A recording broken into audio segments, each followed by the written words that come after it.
জাহান্নামের উপর দিয়ে বানানো ভয়ঙ্কর একটি সেতু, যার নাম হলো পুল সিরাত। বিচার দিবসে প্রত্যেক মুসলমানকে এই সেতু পার হতে হবে। এটি হবে চূড়ান্ত এক পরীক্ষা। এই সেতুটি জাহান্নামের উপর দিয়ে বানানো হয়েছে, আর এই সেতুর শেষ প্রান্তে থাকবে জান্নাত। যে ব্যক্তি এই সেতু পার হয়ে যাবে সে জান্নাতে চলে যাবে। যে ব্যক্তি পুল সিরাত পার হতে গিয়ে নিচে পড়ে যাবে সে ব্যক্তি জাহান্নামে চলে যাবে। সেই দিন মানুষ এই সেতু পার হবে তার ইমানের শক্তিতে ও আমলের ভিত্তিতে। দুনিয়ার জীবনে যে যত বেশি আমল করবে সে সহজেই এই সেতু পার হয়ে যাবে।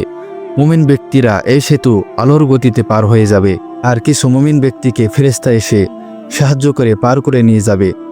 আর যে সকল ব্যক্তি দুনিয়াতে দুর্বল আমল করবে তারা এই সেতু ধীর গতিতে আগাবে এবং চলতে চলতে তারা নিচে পড়ে যাবে, অর্থাৎ জাহান্নামে পড়ে যাবে।